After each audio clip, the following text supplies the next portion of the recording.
Greetings, YouTubers. It's me, Jason Grady, again, and I'm back once again reacting to Shadow's reviews. And yes, I am finally going to reacting to the third Species movie that came out in 2004. You know, the one he reviewed back in September. Yeah, this one is a direct to DVD one, and it is still part of the continuity of Species, except for one little problem I have in it. And remember I told you about it in the first Species movie? Well, here it is. I'll get to that big reveal. Anywho, without further ado, here is my reaction to Shadow's review of Species 3, and here we go. Hello, World Wide Web. I'm Shadow. You got a personality to this. Indeed you are. And was going to review Scream, but I've been having a lot of trouble getting that 4K UHD steelbook. Well, it seems like I'm not since the new one, one's coming out in next year in February. Another series before I start a new one.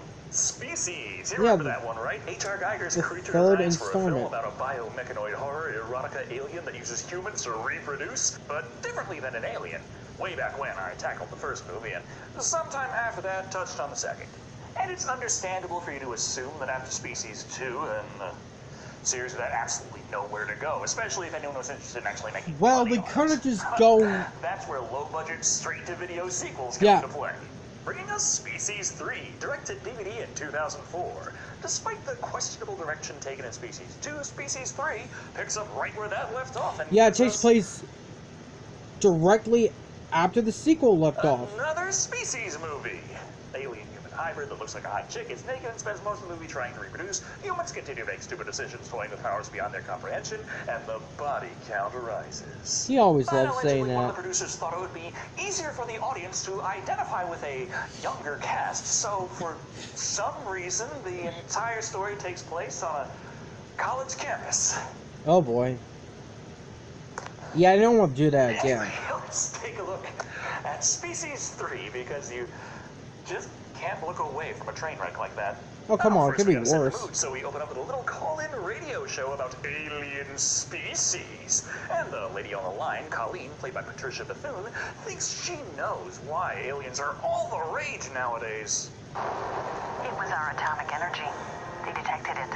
Nothing like a good old retcon. Yeah, forget about all of that SETI shit established in the first movie, actually making contact with extraterrestrial life and sending those signals, and we got an alien that way. No, fuck that. It's just that we started setting off fireworks, and the neighbors were like, keep it down! Why retcon you established in the first movie?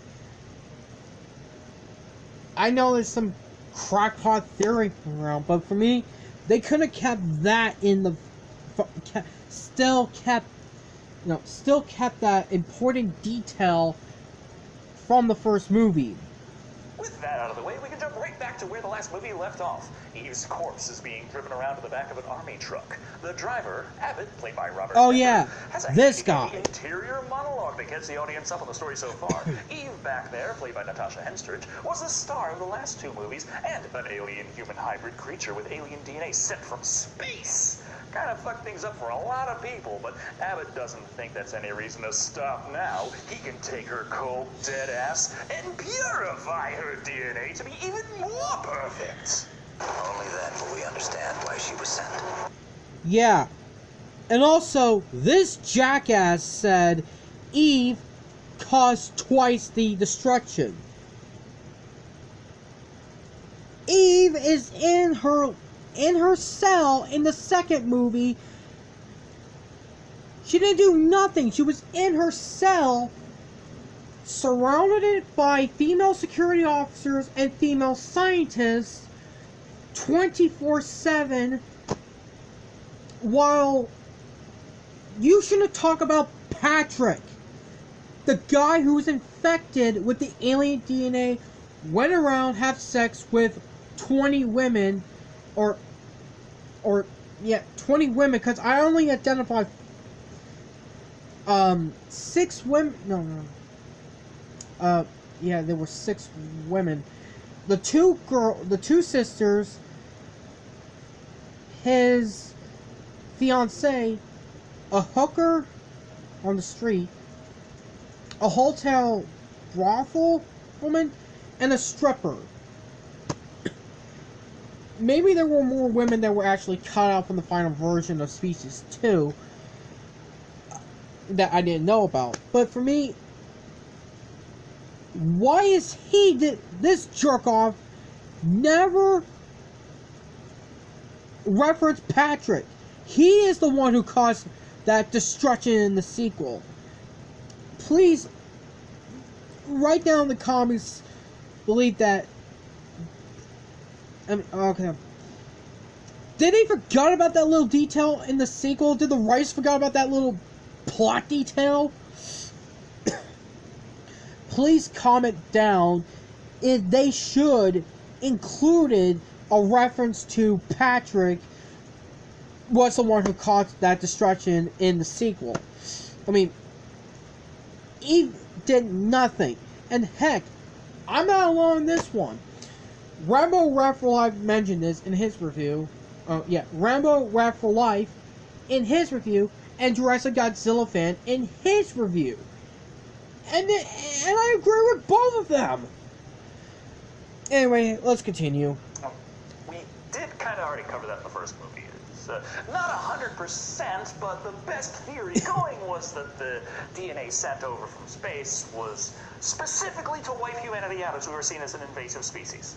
And the second movie had the aliens arriving at Mars, killing the Martians, and leave some of their DNA behind until someone stumbled upon them again. There's this thing about Abbott. He's not actually an army guy. Yeah. Who just so happened to infiltrate this little How operation in their did he know about this? From the reserves or something? I mean, how? A lot of questions. Yeah, How a did he even buttload of this questions. insanely secretive operation was taking place? How did he know that they would kill Eve and put her on a truck and he'd get this chance?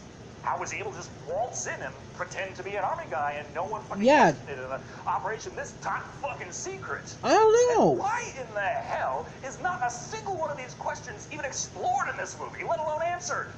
Moving on, though, before you think too much about this, he informs his passenger that he will not be driving the direction they're actually supposed to. Oh, ha ha ha. Importantly, the half-breed child from the Oh yeah, environment one of kills Patrick's the kids. passenger. And hey, Eve's alive, too, Patrick's and she kid has who a survived in the baby. sequel. Oh, Eve?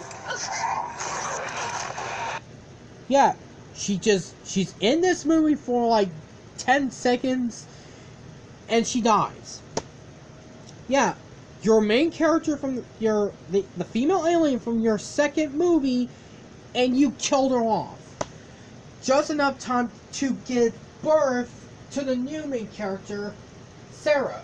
That's S-A-R-A. And a half-breed just snaps her neck. Yep, because, just kills her.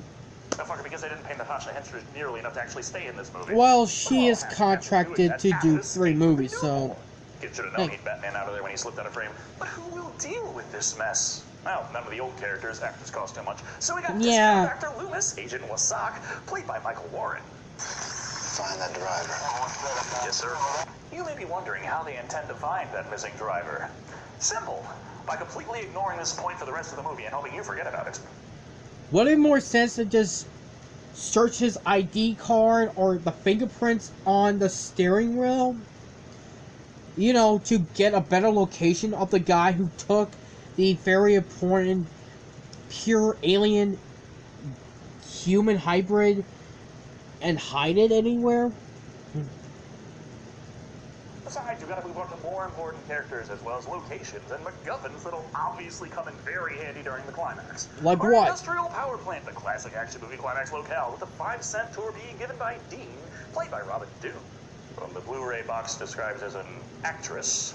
Well, he's not here to show these suits. Maybe there's a natural gas, typo. Electricity, but magical fusion power. That's right. What? Despite the lore in the first movie establishing mankind trusted the alien space signals because before the horrifying monster DNA code, they sent the key to unlimited clean energy. For some reason, we still don't have unlimited clean energy. You're just kind of putzing around with the same tech that we swear is just 20 years away. For real this time. Tony Stark has better self-cleaning energy because he's using his arc reactor technology to basically to make the world a better place. And he's not that stupid. Well, except for one time he accidentally got his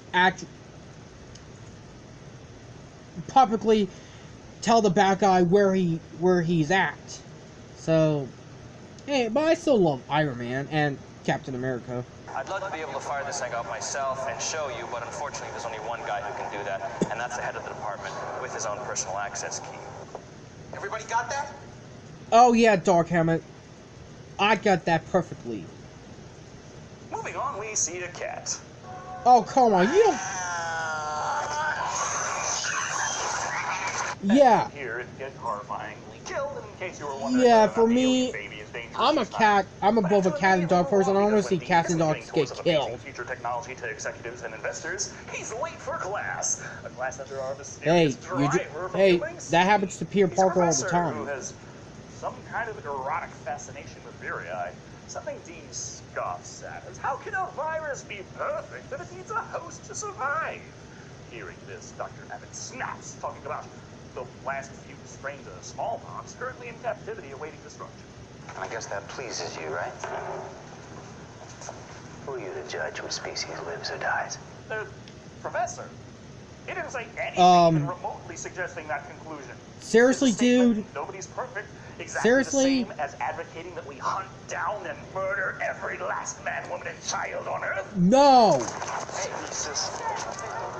Speciest? Someone is prejudiced against other species. Yeah, I know what it is, but... Yeah, this movie is set on a college campus, so this is by far the most realistic turn of events so far. Dean's friend, Hastings, played by John Paul Pitock, establishes he's a friend and exists before leaving until some time when he can be useful to the plot. In the meantime, Dr. Turner, played by Christopher Neame, introduces a conflict by telling Dean that for no apparent reason, the college has decided to cut all funding to his 99.9% complete fusion reactor thing. So, good luck, bitch. Find another project or you're out of a scholarship.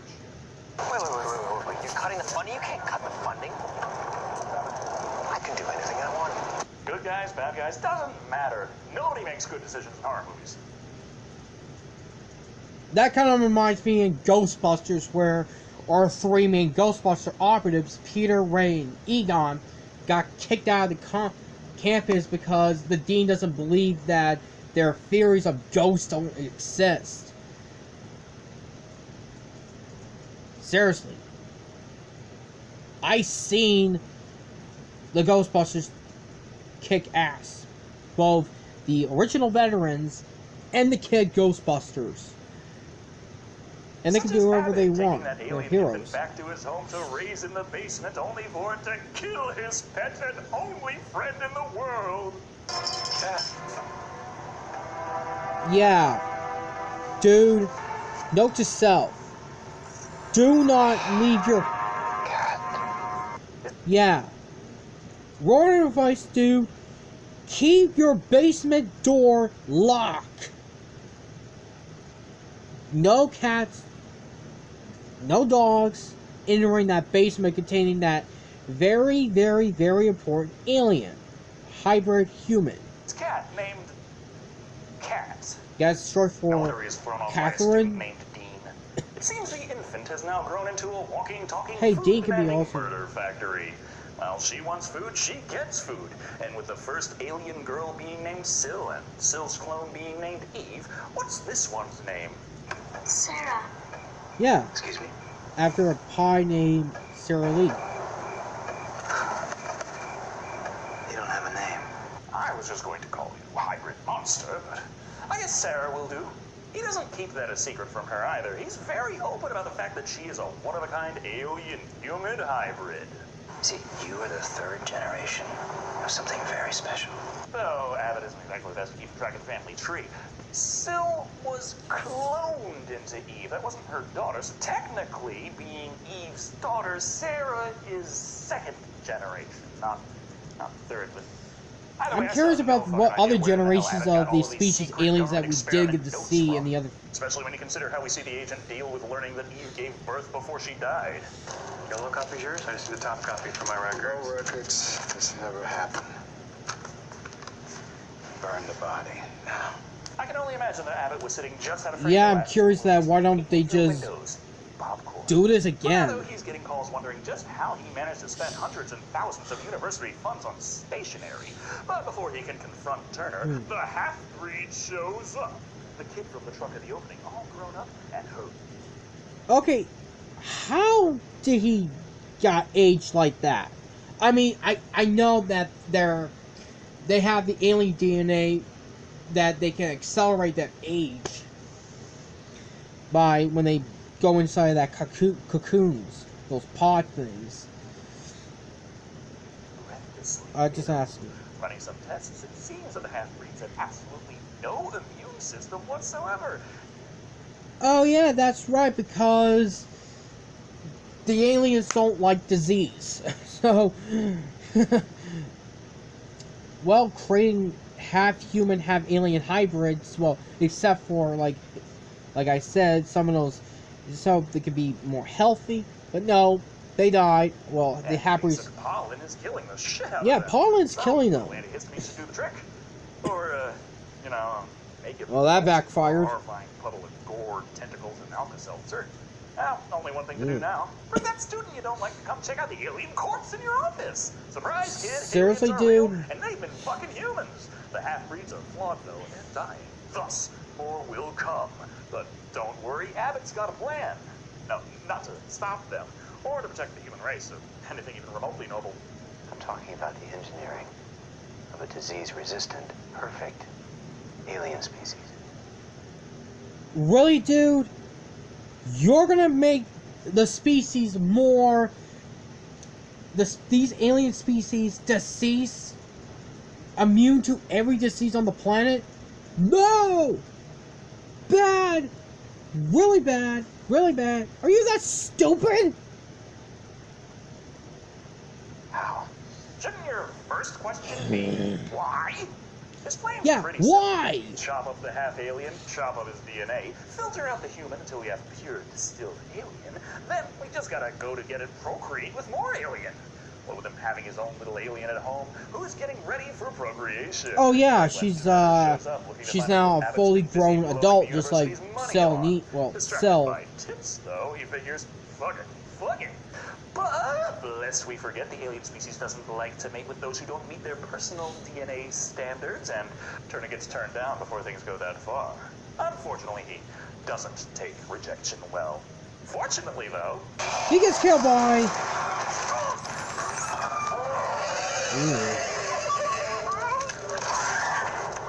by the body count. hair tentacles in the head. For the low price of $9.95. Man, those were some cheap effects. Well, at So least they're she's practical. grown, horny, and already gone by the time the boys return with the trash bags full of desiccated corpse, only to find another corpse, the body of Turner.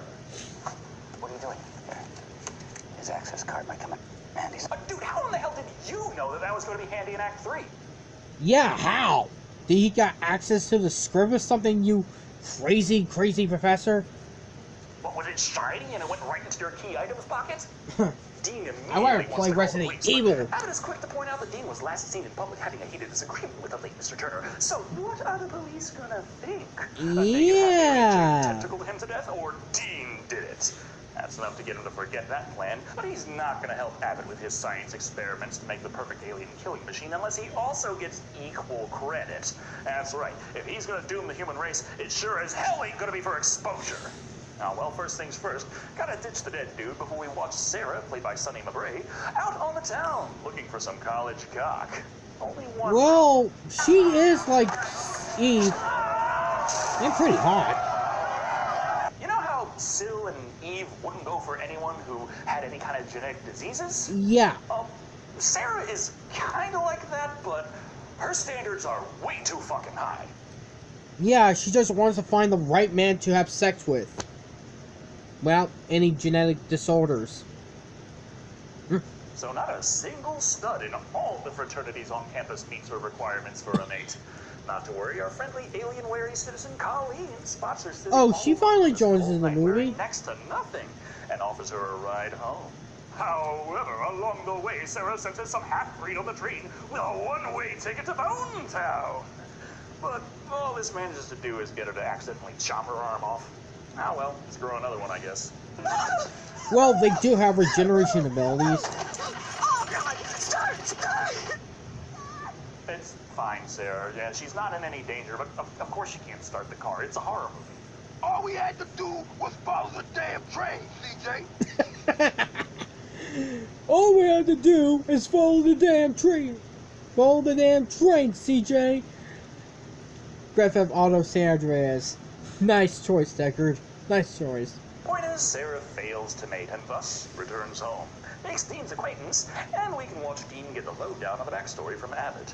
Seems he got the files from Xavier Fitch, who I can only assume failed to keep things under wraps as he was live tweeting the previous two movies the whole time. Summarized by Abbott, yeah, the last two movies were nice and all, but Sarah here has even more alien DNA, making her the most perfect one yet. And how in the hell did he got the files? I mean, did he hack into the secure databanks in the military installation? Got all the files and that's it? And not to mention, like I said, they never show Patrick in the movie. Like, the files of the guy, and also referencing that he had alien DNA, turning him into a alien that have sex with many women. And of course, towards the end of the movie, he and Eve have sex and they conceive, well, Sarah, the most pure alien hybrid. Which also I'm means just it's saying, perfectly safe to have her little down in her continuity. with a cock, because pure human DNA is simply out of the question for her. She wants to fuck an alien. And we all know Deckard, Oh, yeah, that's right. The half-breed yeah, established yeah, that you she forgot ran about that. into, everyone knows exists. Yeah, they get back together real fast. Yeah, but, Something's wrong. yeah. Let's eat the problem. Nothing's wrong. There's something wrong with you. A sickness. I'm fine. Yeah, you got pollen. Which she also can't screw because of the previously established genetic diseases. Yeah, the pollen. Man, penis everywhere, but not a cock to mate. Yeah. So, sorry, half-breed, but Sarah isn't going to half-ass this booty call. So, great. That means no one is progressing on the projects at all. Sarah can't get laid. Abbott hasn't isolated and purified that alien DNA, and Dean gets his ass absolutely handed to him in Sarah's first ever game of chess. That gets something going on to advance the plot, so, hey, remember Dean's bestest buddy and roommate, Hastings? Well, he just so happened to get a very oddly worded email from an insanely hot chick who is interested in advanced biochemistry. And where were these women when I was in school? Dean thinks he's being catfished, but that's a topic for another scene. We gotta continue studying that alien babe, and study we will. But what's this? A half-breed has snuck his way into the lab and intends to forcibly mate with her. Ew. So Abbott decides, fuck it, let's just Well, release the gas and technically, kill them both Cell before can that just happen. kill. Oh no, Dean not will Eve not can. allow the hot No, alien Sarah babe can to just die kill like him that and attacks the half-breed. with her hair tentacles. A super powerful alien monster. Just, go in there and hit check him. That'll be fine. So Abbott has to go in and save his stupid ass as well as Sarah's shapely ass. Wait a minute. He was bitten. Shouldn't he get infected? No, really. He couldn't have been infected by. You know what? I got nothing. Resulting in Abbott being grabbed, thrown, and impaled. You're gonna be okay. All right? You're gonna be okay. I got it. Ah, come on, those organs weren't really that vital, were they? With Abbott's dying breaths, he tells Dean that he must be the one to create the new, perfect alien species. After all, they got a lab, most of the work done, and hey, Abbott harvested Sarah's eggs already, really not much left to do. But Dean is starting to realize something. Just because we can do something doesn't mean we should. Tagline for the whole damn movie right there. But there's a Yeah, pretty much. problem with it going an hour and 15 minutes into a movie and just stopping. really anticlimactic and a bit short for a feature film, so Sarah decides, fuck it, Dean's good enough, they can procreate. But he says, no, begone, thought, she shall not have his precious baby gravy.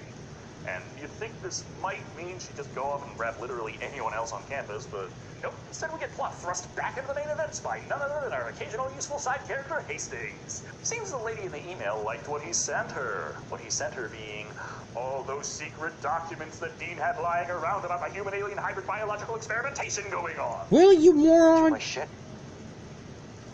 Jesus, man, why did you do that? Other question, who the fuck just leaves that kind of shit lying around in their dorm room? I don't know. Maybe some moron just found his kind of like notes and he's like, huh, this is pretty interesting. I'll better tell that sexy chick I know on the web to show her this. That really gets her attention. Fortunately, Hastings thought it was just impossible theoretical bullshit. Unfortunately, this mysterious Amelia lady he responded to, he did with his email, which Dean believes means she must be able to figure out where they are. Yep. Yeah, I'm sure fucknugget69 at dumbass.org really narrows it down. But who is this mysterious Amelia? We get that answered right quick as the movie introduces Amelia, played by Amelia Cook. Okay, I'm guessing that she's, of course, she's another half-breed. I'm guessing she's also one of Patrick's kids who got out of the barn just in the nick of time before Press, Laura, and Dennis shows up. Same as that other half-breed and that other one on the train. Just asking. Comment down below that if that is true. As this is our first time seeing her, we need to get the important character traits out of the way quickly. Sex, and she kills the guy by plunging her tongue into his head, leaving a big hole in his head. Rack of all extraterrestrial life. Oh yeah. It's a hell of a bullet point for your resume. Well, now that she's all filled up, she takes her car straight to the college campus this movie insists on being set in, right into Hastings' dorm room. He's all for it. While he still thinks she's out of her mind and her arriving should be very concerning, she is smoking hot and he is looking to get laid. But oh, darn it, she is more than willing, but only after seeing all his work in his lab with the specimen that he talked about in the data. He tries to blow that off like that was just a joke, and he sent her made-up bullshit. But she knows it's real and wants to know what he's hiding. Where's Dean in all this? I'm taking a convenient run, of course. No time like the present to establish he does that. Good thing, too, because he spots Amelia. Well, what else you want to do? You just take a jog. So he must run! Hiding in the dorm of a miscellaneous side character who can up the body count and nobody will feel too bad about, before being saved because Amelia and Sarah sense each other's presence. Yeah, they can do that now, super long range.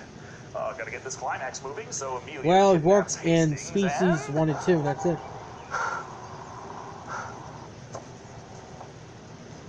Good ending. And where have you been for the last...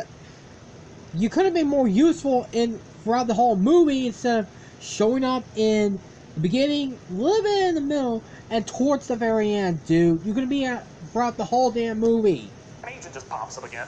I guess he realized all this frat boy bullshit really doesn't make for an entertaining climax. Very much. Your secret government project alien hybrid action movie. Surprise! The government was behind Project Athena and stopping the alien menace, but they can't afford that kind we of already know that climax in the action first sequence for two this movie, movies. So Wasak is left to do what he can off the record.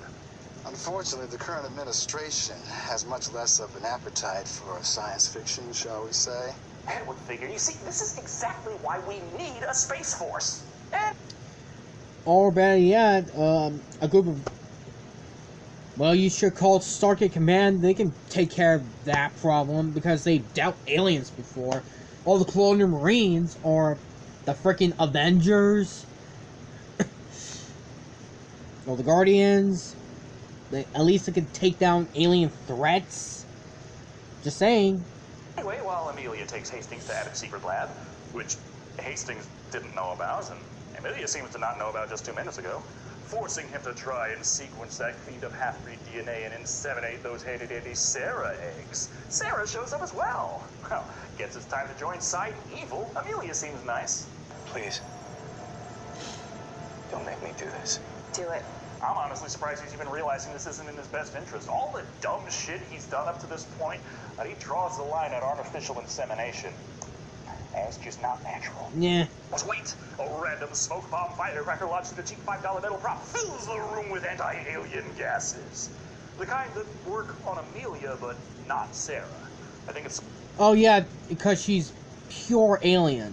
supposed to be the same they used earlier, but those worked on Sarah too. The point is the Hawkings escaped with the frozen Sarah eggs. That way they can all hightail it to that natural gas power plant and do this climax proper.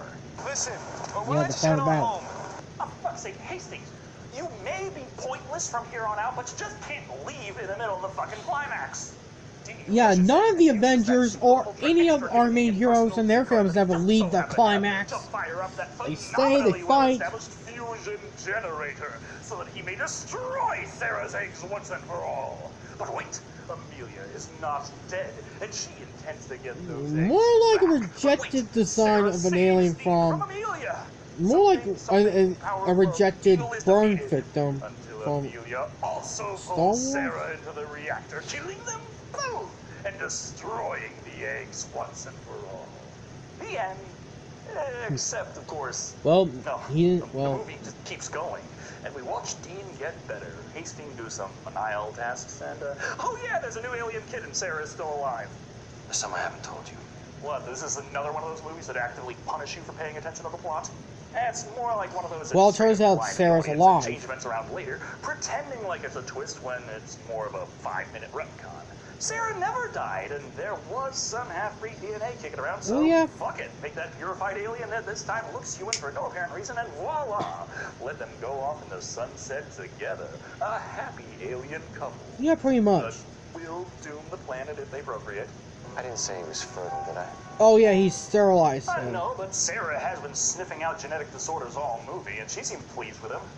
Also, I know they established they took all of her eggs, but, I mean, she can regrow an arm. What's to say she can't pop out a few new sets of ovaries? Yeah, pretty much. You know, never mind. I'm thinking about this more than the writers did. Yeah, you do Anyway, better. That was Species 3. And what in the name of... Sweet alien fucking Christ! Yeah, pretty much It's like that that. familiar, sad sight of a once notable franchise pumping out a straight-to-video sequel that's, at best, just doing the motions at a low enough budget to Yeah, make a profit. continuing As a secondary where Part 2 objective left compared to off. the actual goal of keeping the rights to the studio.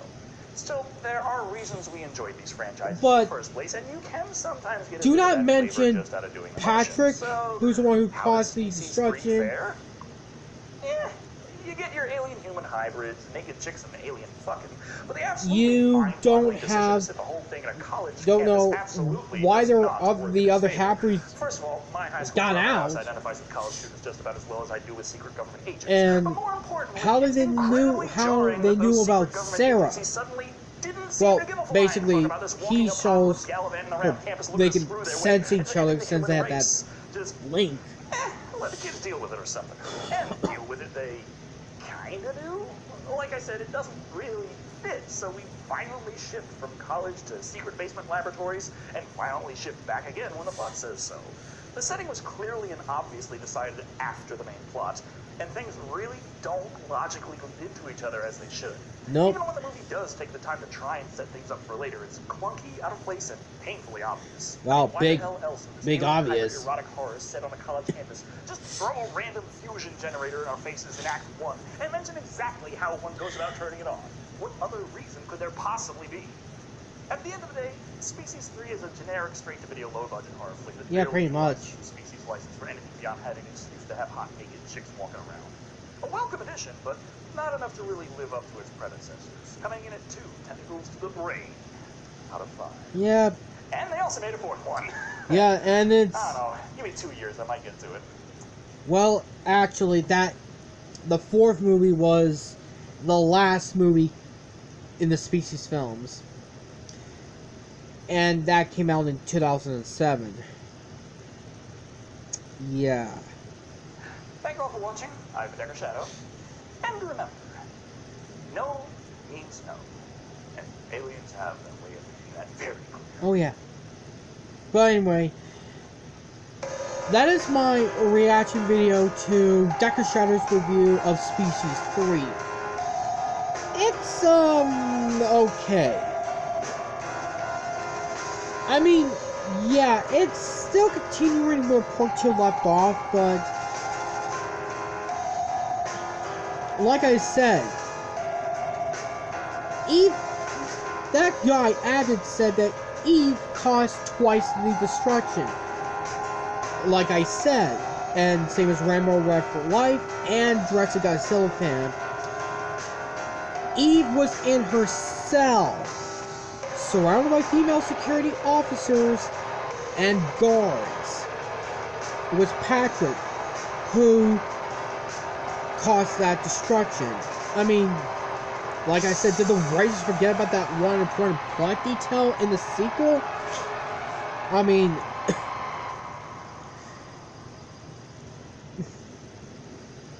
are they stupid they forgot about that little plot detail? And like I said, I wanted to thank Jurassic Godzilla fan and Rebel Rat for Life. If you guys watching this, I'm giving my thumbs up to the both of you.